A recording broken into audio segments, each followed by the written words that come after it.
Everyone, Eid মোবারক। সবাইকে ঈদের অনেক অনেক শুভেচ্ছা। আর অনেক দিন পর তোমাদের জন্য একটা ব্লগ ভিডিও নিয়ে এসেছি। সো অনেকেই আমাকে কমেন্টস করে, ইনবক্স করে যে আমি কি ব্লগ ছেড়ে দিয়েছি কি না, এরকম কিছু। আসলে এরকম কিছুই না। এখন আমার একটু সময়টা ভালো যাচ্ছে না, একটু অসুস্থ। তাই হচ্ছে আমি খুব একটা রেগুলার ভিডিও আপলোড দিতে পারি না। তো আমি ট্রাই করব মাঝে মধ্যে ভিডিও আপলোড দেওয়ার। তো এর জন্যই আমি ভিডিও খুব একটা করতে পারি না। তো এটা ছিল চাঁদ রাতের একটা ব্লগ। আমার সেদিন রাত্রেবেলা, সন্ধ্যায় হচ্ছে একটু এটাকে কি বলে, মালটা খেতে খুব ইচ্ছা করতেছিল। তাই হচ্ছে আমি একটু আমার হাজব্যান্ডকে বললাম যে মালটা বানিয়ে দিতে। ও হচ্ছে মালটাটা খুব মজা করে বানাইতে পারে, কাঁচামরিচ দিয়ে অনেক ভালো লাগে। তারপর হচ্ছে রাতে হচ্ছে আমাকে সে হালিম এনে দেয়। এখানের হালিমটা নাকি অনেক মজা, ট্রাস্ট মি। হালিমটা খাওয়ার পর আমার কাছে মনে হয়েছে যে আমি বাংলাদেশ থেকেই কোনো হালিম খাচ্ছি, এতটা ভালো লাগছে আমার কাছে।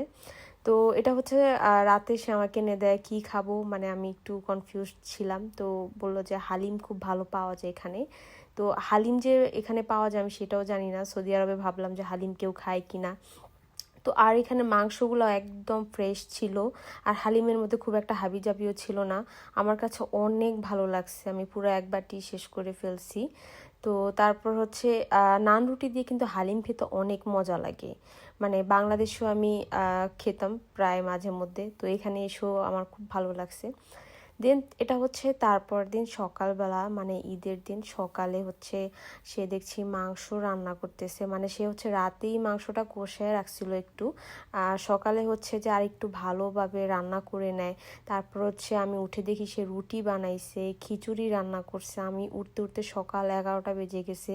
যেহেতু আমার শরীরটা খুব একটা ভালো না, সেই হিসাবে হচ্ছে আমি খুব একটা কাজ কাম করতে পারি না।